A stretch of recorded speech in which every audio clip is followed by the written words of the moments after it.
You know, all those teenagers that, all the different types of teenagers in your school that didn't really have mates for whatever reason. That's what we all are. And we're all in one group. Because eventually, you know, all the unpopular kids will bandy together and take over the world.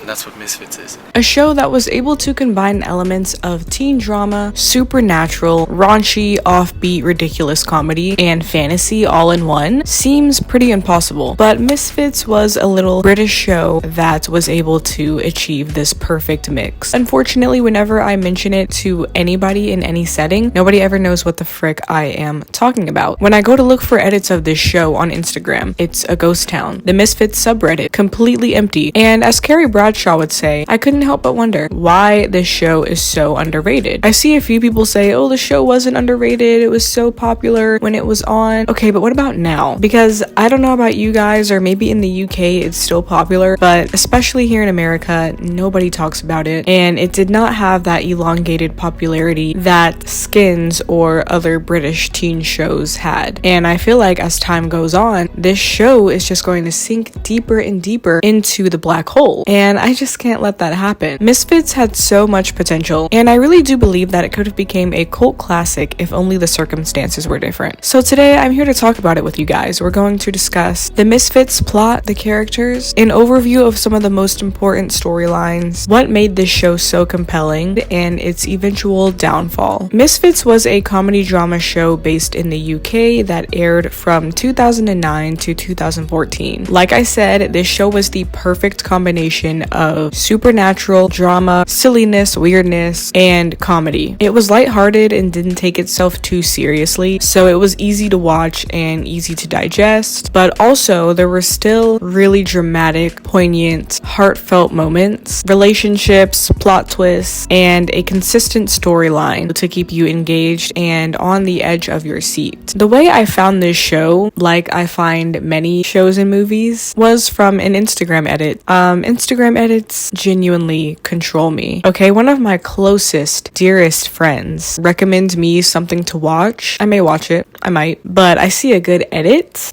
I'm tuning in immediately. Misfits is about 5 juvenile offenders who are completing community service for respective offenses that they've all committed. With this type of plotline, the show was very unique right from the bat and different from what was being offered in terms of teen dramas in the UK and America. These teens were wearing orange jumpsuits instead of school uniforms. So the fact that this wasn't set in a high school, I think, is what made it stand out and gave it a lot of the success that it had when it first started airing. So on their first day of community service, there is this huge, crazy, freaky electrical storm, and these 5 teens, along with many other people in town, they are all struck down by this storm, and this storm gives them all powers or special abilities. You lot, superheroes.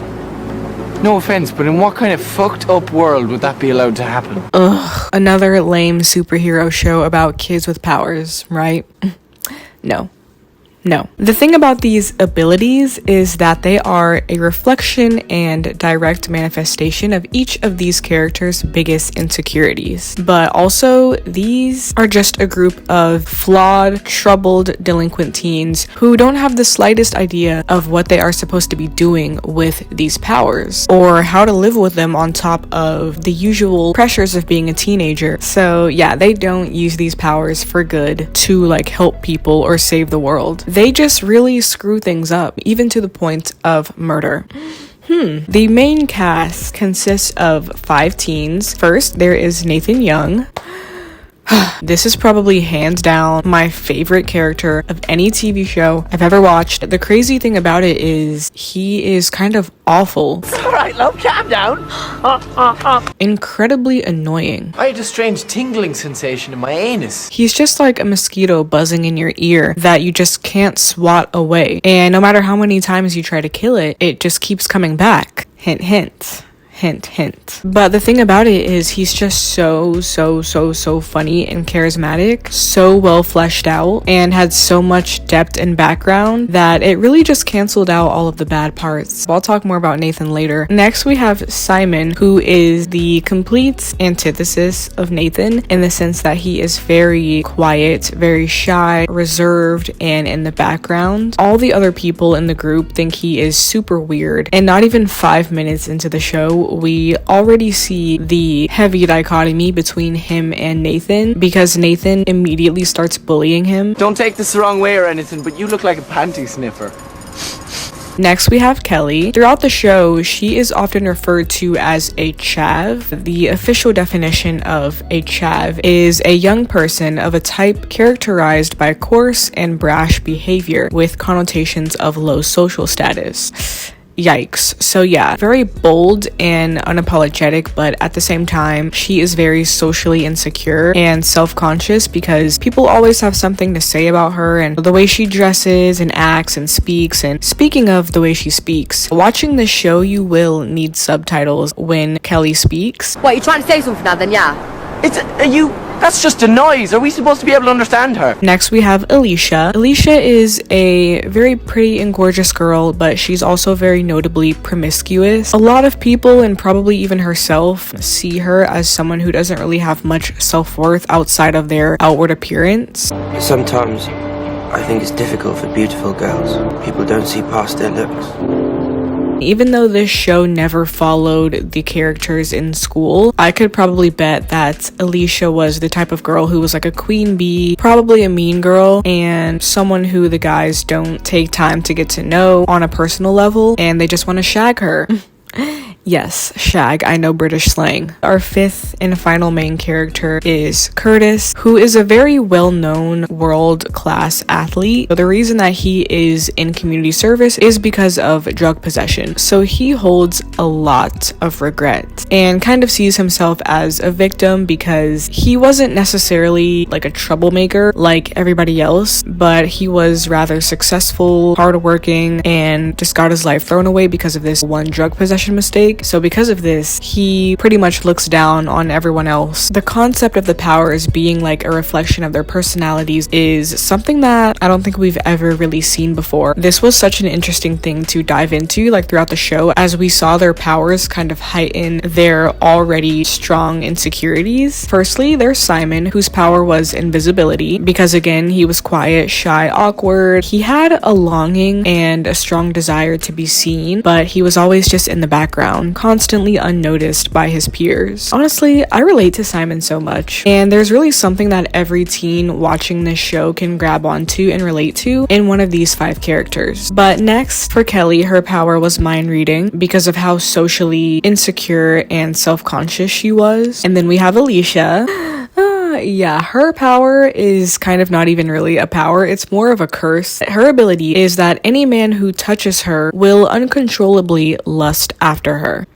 Yikes. Next, we have Curtis, whose power is being able to reverse time. This was honestly one of the coolest powers. Everybody says Nathan had the coolest power, which I will get into next, but this reverse time power was so fire, and all of the episodes that kind of centered around Curtis and his power, they were all of the coolest episodes. Curtis, he has this power because the fact that he's always looking back, regretting his actions and wishing he could change the past. And then finally we have Nathan, whose power was immortality. The interesting thing about this is that he actually didn't find out about this power until the very end of season 1. Throughout the entirety of season 1, he thought that he didn't have a power, but as the show started to progress and started to get into more of those like weird supernatural storylines where everybody's dying, this is when he finds out his power. Nathan is immortal because in his personality, he is just untouchable. He does not care the consequences of his actions or what he says, and he just kind of has this immortal mentality. So physically, he becomes immortal. And there's also a another portion to this power that he realizes in season 2, and that is that he can also talk to the dead. I just think it's so cool that this is like the same power that Klaus had in the Umbrella Academy. If you haven't picked up already, Nathan is played by Robert Sheehan, who plays Klaus in the Umbrella Academy. I have a Klaus Funko Pop, by the way. In season 1, some of the main storylines were everyone receiving their powers, Nathan trying to figure out his power, and also the gang attempting to cover up their string of murders. The main characters have some bodies. Like I mentioned, in the storm, it was not just the 5 main characters who gained like these abilities. In the first episode, the social worker, so the person in charge of handling like their community service, he has also gained a strange ability from the storm. He basically gains like an uncontrollable werewolf type violence, so he ends up attacking the gang and they have to kill him. After this, another social worker comes in, but she's not just any social worker. She is actually the fiance of the previous social worker that they killed. She knows that they had something to do with her fiance's death, so she then starts a relationship with Simon and pretends to like him. But then Simon soon finds out that she does not really like him and that she knows that they killed her fiance. So then Simon kills her. Actually, before he kills her, he stalks her, sneaks into her house, turns invisible so that he can snoop around. So honestly, Nathan was right when he called him a panty sniffer. You look like a panty sniffer. Because he is. Along with this kind of like mystery portion of season 1, there were also a lot of the teen drama aspects, Nathan and his relationship with his family and his mother. Also, there is some fire relationship drama. Season 2 rolls around and we get an amazing relationship arc between Simon and Alicia.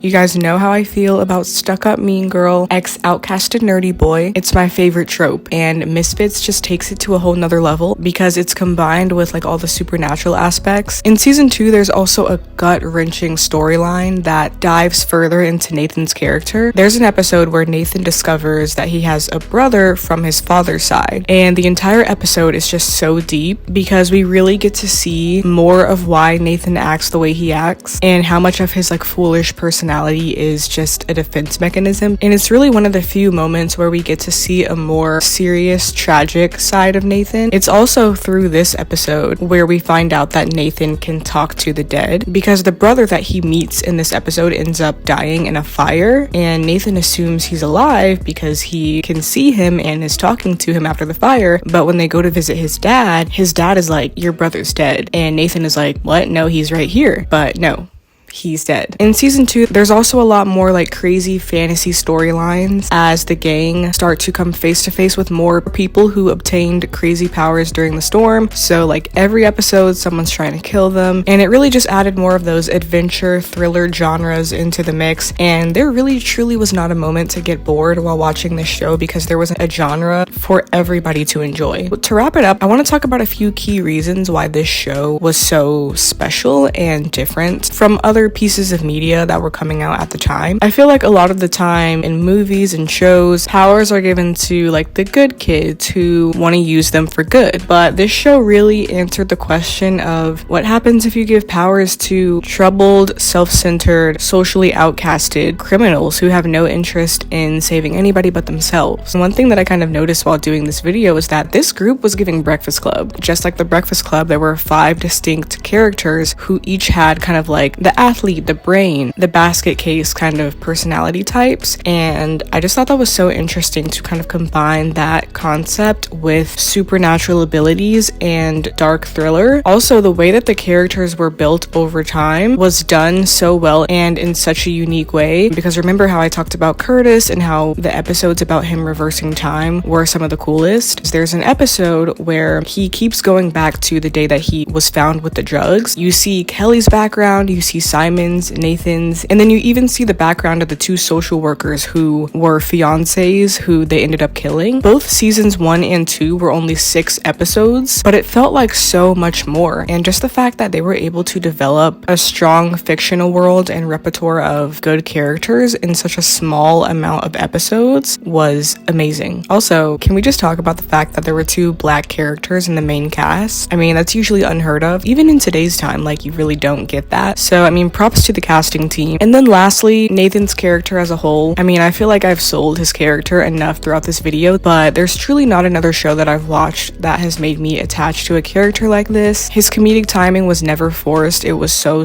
natural. He was funny and entertaining, but also complex and relatable. Speaking of Nathan, I think that his character ended up being one of the biggest reasons for the downfall of the show because he left. And this wasn't Shameless vibes, Emmy Rossum leaving after season 9, or One Tree Hill, Chad Michael Murray and Hilary Burton leaving after season 6. No.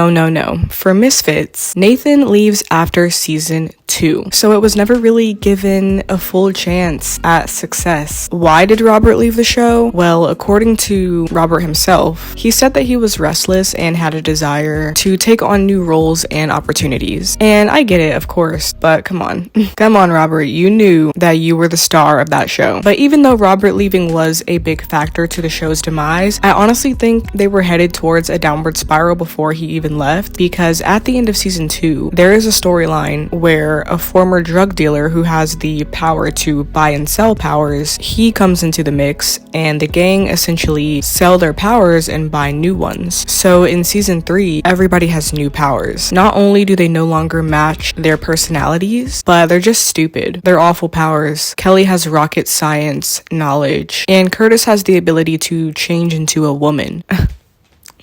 What the frick are we doing here? The writers lost the plot, and I honestly don't even see that working out even if Nathan was still there. Come season 4, pretty much all of the original cast has left and there's a brand new character set, and it doesn't even feel like the same show. One thing I do think the show would have benefited from is adding like a new setting. I would have liked to see the characters in school. Again, I liked the fact that it wasn't high school focused, and that's what made it unique, so I don't think that should have changed. However, I do think it could have been a nice side setting along with the community center, just to add something different, because at a certain point all the episodes started to feel more or less the same, and it was like, okay, I'm bored, I'm tired, like what else? If you've watched the show, definitely let me know what your guys' thoughts were on it and what aspects you think could have taken place to allow the show to have more long-term success. This show will always have a special place in my heart, and I believe in Robert Sheehan's supremacy. Thank you guys for watching, and I will see you in my next video.